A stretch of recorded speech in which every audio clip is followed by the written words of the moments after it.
Ma, ano ba? Grabe ka naman magsalita. Yan ka na Ay, naman may eh. pala. Libag na tinbuhan ng katawan.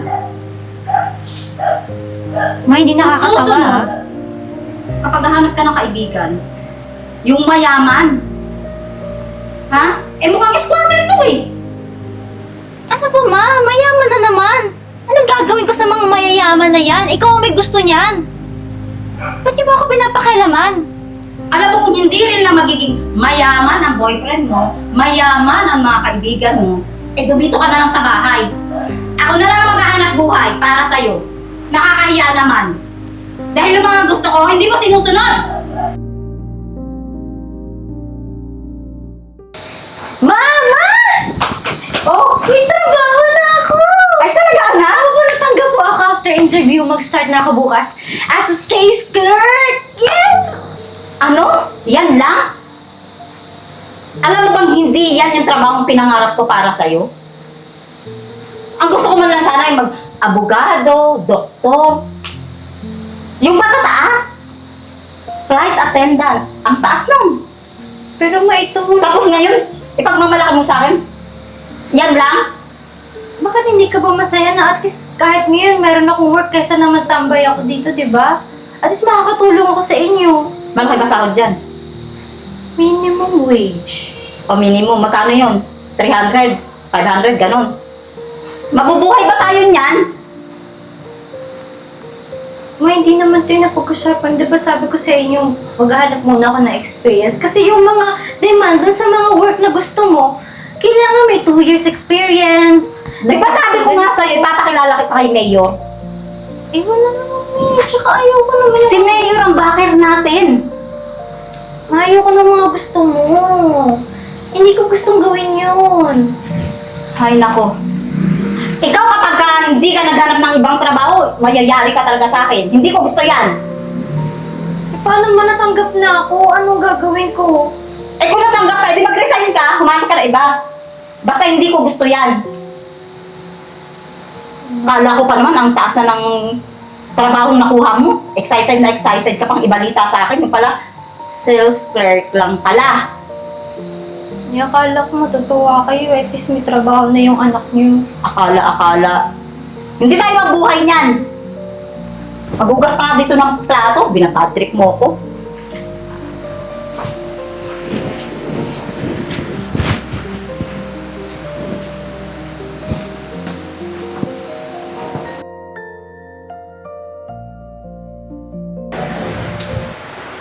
Ano bang ginagawa natin dito? Ma, darating po yung manliligaw ko. Ipapakilala ko sa inyo, syempre. Mangliligaw? Opo, O boyfriend mo na? manliligaw pala. Siguraduhin mo lang. Kaya nga ipapakilala ko po sa inyo bago ko siya sagutin. Diba? Okay, mas maigi na yung malinaw. Opo, para may permission mo. Syempre naman, ma. Aba. Tsaka, nag-aayos ako para maganda ako pagdating niya. Maganda ka naman talaga kahit hindi ka na mag-ayos. Sus! Siyempre, kanino ka pa ba magmamana? Sa'yo! Mismo. Di ba? Si mama, nagpapa-compliment ka eh. Basta, ano yun? Pogi, maganda yung tindig, perfect guy siya for me. Piling ko magugustuhan niya din. Okay, sige. Abangan na lang natin. Hello po. Hi, Pao. Ay, ito na pala, ma. Flowers for you. Thank you. Hi po. Ako po si Abra, yung nililigaw po ni Pao. Pasalubong po. May mga kating ko po dyan, tsaka mga tikas and oil. Dito mo pa hinarang. Bastos ka din, nagsasalita pa ako eh. Eto ba? Eto yung sinasabi mong manliligaw mo? Opo, ma. Bakit? At ano yung itsura? Kamukha ni San Goku. Ha? At natawa ka pa. Eh, totoo naman, di ba? Tignan mo! Ma, hindi naman. Tignan mo yung itsura. Grabe ka naman. Mukhang walang pera. Pera? Aanin ko yung pera, ma. Okay lang yun. Anong aanhin mo? Lahat ng tao kailangan ng pera. Tapos ikaw aanhin mo? Ma, bata pa. pa ako. Bata? Naggagatas ka pa ba? Kaya para sabihin mong bata ka pa? May isip ka na para mamili ng kung sinong tunay na lalaking mamahalin mo at saka yung may trabaho. Tita, Anong trabaho nito? may trabaho naman po ako, tsaka kaya ko naman po buhayin si Pogi. Aber? Anong trabaho mo? Office boy po. Office. Boy. Office boy. Opo. Hindi yan ang pinangarap ko sa anak ko. Ma, Mataas ang pangarap ko dyan sa anak ko. Kung pwede lang siya magkaroon ng boyfriend na piloto. At sinabi mo kanina, pogi to, matangkad. San banda? Eh wala nga ako nakikitang kagwapuhan tsaka katangkaran eh. ma, magkakaiba naman tayo ng preferences. Oh. Tsaka, pati ba naman sa magiging boyfriend ko, ang taas ng standard mo? Aba, syempre naman. Paano na lang yung magiging apo ko kapag yan nakatuluyan mo? Ano-unano? Grabe ka naman magsalita, ma. Hindi ko pa naman boyfriend, nangliligaw pa lang. Eh di ba nga sabi mo kanina, magugustuhan mo siya? Ipapakilala mo sa akin? At saka itong binigay mo sa akin? Nakaka-insulto ah! Kating ko pang matanda. Ang palagay mo sa akin, matanda! Tita, hindi naman ho sa ganun. Para lang makatulong sa inyo kapag may nararamdaman po kayo. Kaya kong bumili. Hindi ko kailangan humingi sa'yo. Na, pasensya na kay mama. Inuwi ka na muna siguro. Sige po, una na po ako. Sorry ah. Ano naman? Ano? Grabe naman yung trato mo sa kanya. Bakit hindi? Di mo man na pinilter yung mga words mo. Mas maigi na yung maaga pa lang. Nasasabi ko na kung ano yung gusto ko. Paano naman yung gusto ko? Wala kang gusto. Lahat ng sabihin ko, yun lang masusunod. At saka ayoko malakian tayo ng ganong itsura, ha? Paniwalang-paniwala ako sa sinabi mong matangkad at saka gwapo. Binigyan ka lang ng bulaklak, mukha naman plastic. Tinanggap mo kaagad. Etong kating ko, balik mo nga sa kanya. Pag nakita ko yun, baka masampal ko pa yun eh. Mag-order ka na! Gugutom na ako.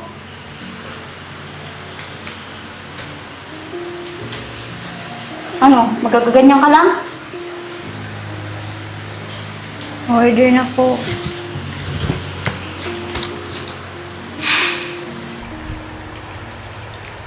Kanina, yung crush ko dumaan si Gordon. Like, oh, alam ng aso nun sa labas.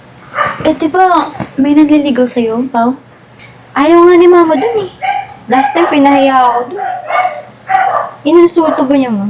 Ano ba naman yung aso dito? Kakabanas. Eh, bakit naman ganun yung mama mo? Ko nga alam eh. Lahat na lang talaga ng desisyon ko sa buhay, lahat na lang nangyayari. Dapat siya yung magde-decide. Dapat gusto niya. Ewan ko ba? Papagod na ako. Alam mo, kung gusto mo naman talaga yun Sino yung pangalan niya? Abra ba yun? Abra. Patunayan mo na mahal mo siya. Di yung dahil lang sa sinabi ni tita, eh aano ka na. Ewan ko. Susuko ka na, di ba? Actually, pati nga sa trabaho eh. Ayaw niya din yung trabaho ko yung nakuha ko nung last time. Mm. Sales clerk. Ayaw niya rin yun. Eh, ano yung gagawin ko sa buhay ko? Eh, di ba ang taas na ng posisyon na ganun? Alam niya, Grabe ayaw naman niya. pala yan si tita eh. Gusto niya doktor, engineer. Ano to? Ma. Sino siya? Kaibigan ko po, si Anne. Hello po, tita. Bakit mo siya pinupunta rito? Nagbabanding po. Ha? Banding? Kailangan ko ng friend. Eto kaibigan mo? Opo. Ano ba naman yan? Nag-iisip ka ba? Ang gusto ko mga kaibigan mo yung mayayaman. Eh ito? Mukhang libag? Taong tinubuan ng katawan? Ma, ano ba? Grabe ka naman magsalita. Yan ka na Ay, naman mali eh. pala. Libag na tinubuan ng katawan. Ma, hindi nakakatawa. Susunod, kapag hahanap ka ng kaibigan, yung mayaman. Ha? Eh mukhang squatter to eh. Ano ba, ma? Mayaman na naman. Anong gagawin ko sa mga mayayaman na yan? Ikaw ang may gusto niyan. Ba't niyo ba ako pinapakialaman? Alam mo kung hindi rin lang magiging mayaman ang boyfriend mo, mayaman ang mga kaibigan mo, eh dumito ka na lang sa bahay. Ako na lang ang maghahanap buhay para sa'yo. Nakakahiya naman. Dahil yung mga gusto ko, hindi mo sinusunod. Sorry Pao, alis na lang kaya ako. At saka tignan mo nga, oh, hindi ko siya makita. Nasaan ba yung kaibigan mo? Ma, tama na. Ano ka ba? Nakakahiya naman, oh. Anong nakakahiya doon? Eh siya nga dapat ang mahiya. Tita, alis na lang po ako. Aalis? Dapat kanina pa. Pasensya na po kayo. Hindi ko tatanggapin yung pasensya mo. Nakatungtong ka dito sa pamamahay ko nang hindi ko nalalaman. Dapat lahat ng pupunta rito, nalalaman ko. Sige po, alis na lang po ako. O yung bakas mo naiwan. Ano pa? Ano? Kinukontra mo na ako lagi? Hindi kita kinukontra. Lagi nga kitang sinusunod eh. Sinasaway mo ko ng sinasaway sa kaibigan mo? Anong ibig sabihin nun? Hindi kita sinasaway, ma. Anong masama doon? Anong masama na makipagkaibigan sa kanya? Wala naman siyang ginagawang masama. Masama dahil mahirap lang siya. Anong Hindi kasalanan natin mo? siya ka-level. Kagaya ng boyfriend mo. Ma, ang arte-arte mo.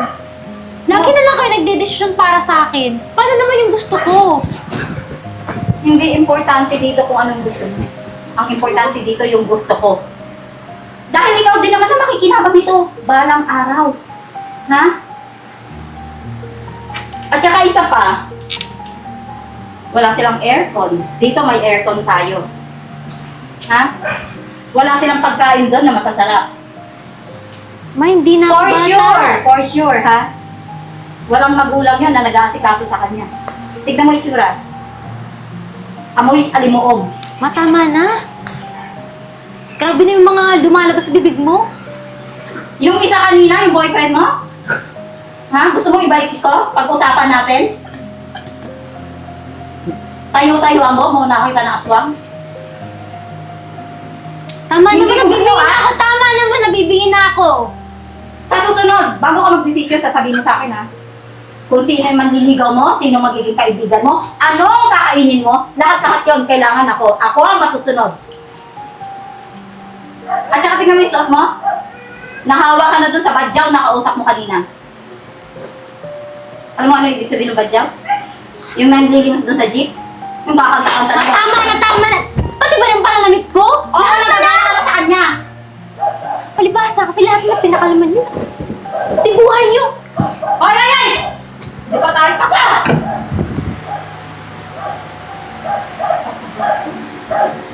Yan yung napapala niya kababarkada dun sa babaeng badyaw.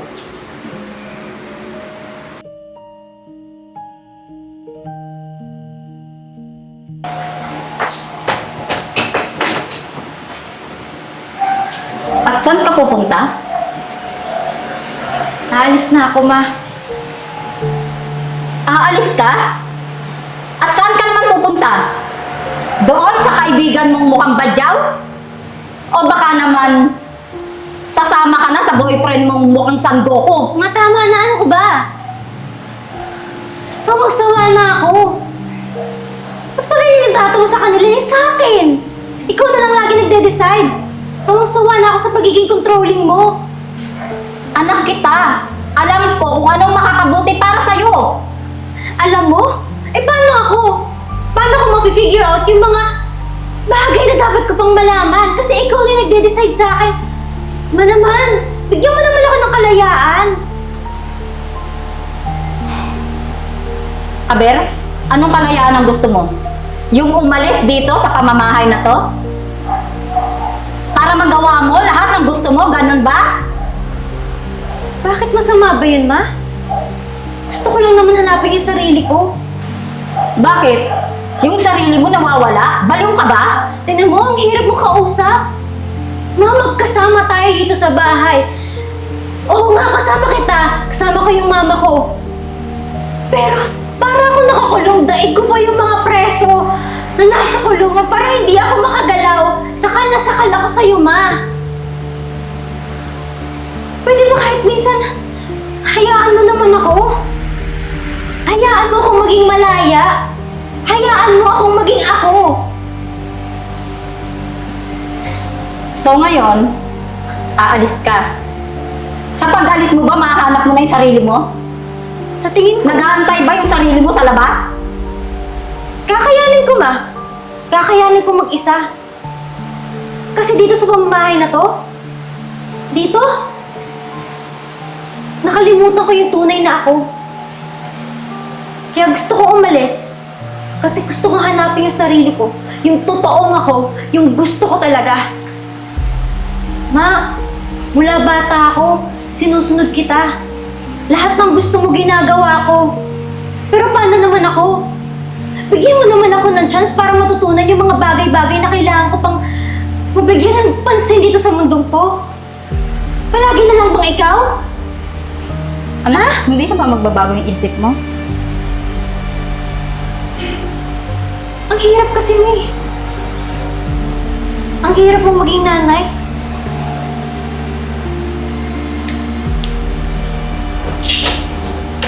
Anak,